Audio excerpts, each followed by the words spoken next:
At age 11, Atlanta's young blood priest drug king struck the streets for the first time.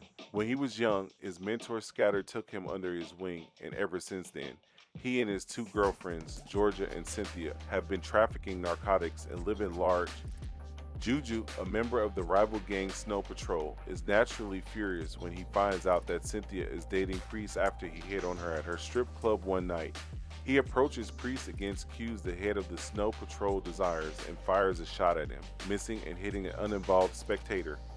The rest of Snow Patrol leaves while Priest assists the victim and her friends by providing them with cash and instructions to the finest trauma facility in the city. After returning home, Priest decides he no longer wants to risk getting shot at. When Priest discusses his exit strategy from the drug trade with his second in command, Eddie, the two men have a mutual admiration for one another.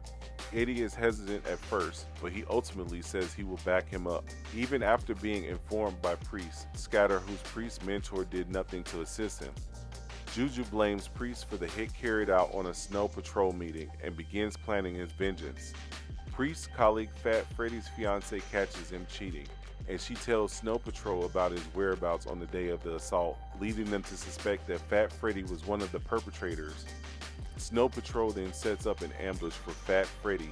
As they wait, Fat Freddy has a crooked cop called Franklin check his vehicle. Franklin finds a duffel bag with drugs and then drives to meet up with Detective Mason at an austere site. While investigating Freddy's phone, Detective Mason discovers that he has Eddie saved as a contact. She threatens to shoot Freddy until he reveals the source of the narcotics. Despite his objections, his new girlfriend Rochelle, fearing for his life, tells everyone about his criminal background and who Priest really is. Franklin frees Freddy and Rochelle, but then shoots and murders the two in cold blood to prevent the news from getting out. Mason tracks down Priest and blackmails him, threatening to expose his dealing if Priest does not comply with her wishes. Although Priest acknowledges that Freddy would not have gotten the brick from Eddie, he nevertheless tells Eddie that he is responsible for Freddy's death. But Eddie gets outraged with Priest, leading to a fight between the two of them. Once Priest has finished mercilessly strangling Eddie and leaves him for dead, he storms out of the store pissed off. Later, after hearing Georgia and Cynthia bickering about Priest's issues with the law enforcement, Priest steps in to assist them get ready to leave the country. During Freddy's burial, Scatter discovers that Priest has struck a backdoor agreement with Adalberto, his cocaine dealer, and unexpectedly orders Priest to drive to a meeting with Adalberto. When Adalberto discovers that Priest's profits are far larger than Scatter's, he suspects Scatter of stealing from him and murders him. In the end of their conversation, Adalberto tells Priest he'll never be able to walk away from the cocaine game. As Juju's Snow Patrol raids Priest's house, Cynthia returns fire but is murdered by a shot to the head. Feeling hopeless, Priest and Georgia plot to torch the estate using a plethora of homemade Molotov bombs. Hugh follows as Juju escapes from the police and gives pursuit to Priest. Hugh is killed and Juju is seriously wounded when Georgia fires at him, causing both of them to lose control of their vehicles and crash. Having apparently reconsidered, Eddie finds Juju and asks himself to join him. Juju, however, rejects the offer. Eddie, seeking revenge for Q's murder, poses as a member of Snow Patrol, luring them to Priest's stash house where they are attacked and killed by Mason and other police who were tipped off by Priest. After killing Juju, Mason robs Priest of the bags of cocaine he may have left behind as money, or evidence of the raid from the drug dealer's vault. After thanking Eddie, Priest and Georgia began preparations to depart the nation. He lastly threatens to guarantee the mayor's next election triumph with a sex film unless he receives a certain legal document in return for his silence. After learning that Adalberto unjustly accused his brother of a crime, his mother has him detained and killed. As Priest is waiting for Mason to pay her off, Mason gets caught for possession of cocaine. After the death of Freddy, Franklin is called up to see Priest, who breaks his arm as punishment. A sail around Montenegro was the perfect reward for Priest and Georgia after they had seen to it that all of their adversaries had been killed or kidnapped.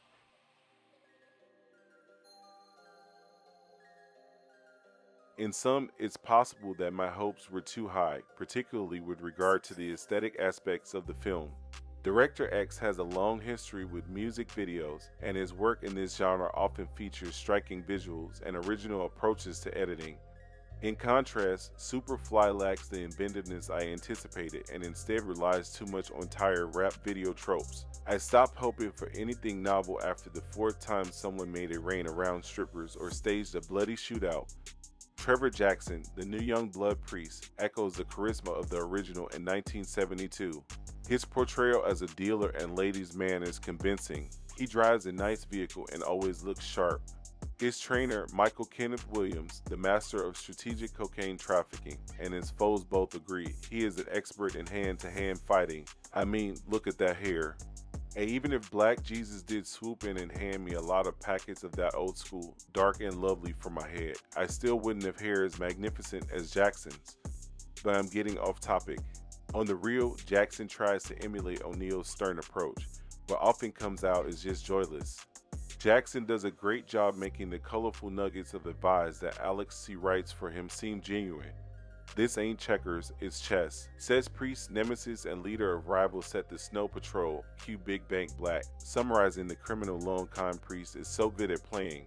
Priest sounds more like your ant than your pusherman when he's laying his ideology on people like his right-hand man Eddie Jason Mitchell. When you keep dancing with the devil, eventually he's gonna step on your feet, he has warned. These are completely nonsensical lines, yet Jackson sells them like hotcakes. Director X's version of the classic cocaine montage from the original film is the clearest example of why SuperFly doesn't top Gordon Parks Jr.'s work. Ron O'Neal criticized this movie depicting customers using and enjoying Priest's product, calling it an advertisement for cocaine. Director X also sets his film to the explosive pusherman by Mayfield, but his version depicts drug sales rather than use. This film's refusal to address the users at all removes the discomfort one had while cheering for O'Neal's Priest, but Park's version requires you to think about who is being harmed by Priest's capitalist migraine of million-dollar fame. This doesn't kill the film, but it does simplify the difficulties our hero faces. This film is already 5 years old, yet I still find myself sometimes watching it. I wouldn't rank it in my top 10, but I gave it an 8 because of all the exciting action sequences. I believe they should have gone into more depth regarding the history of Priest. The sequel to the legendary film SuperFly, released in 1972, shouldn't have been this film, meaning this film should have been part 3. This film could have dealt with Priest's plans to leave the drug business, while part 2 may have focused on his upbringing. This would have set the stage, made his character more memorable, and revealed his journey to this point in the film. The filmmakers, in my opinion, also failed to provide enough context on the characters of Georgia and Cynthia. The film implies that they have to have been in existence for some time, since one would not blindly trust someone with their lives.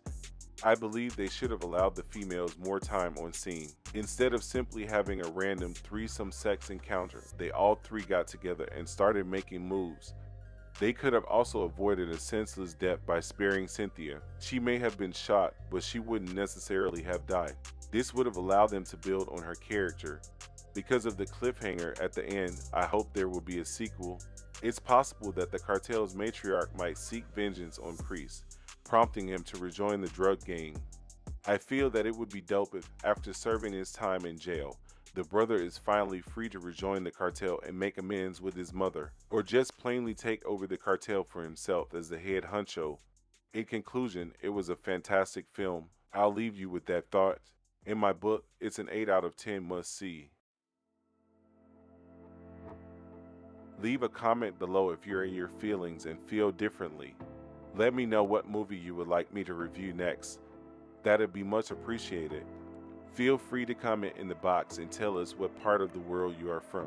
Thank y'all for liking the content. This motivates us to make more videos like this one here.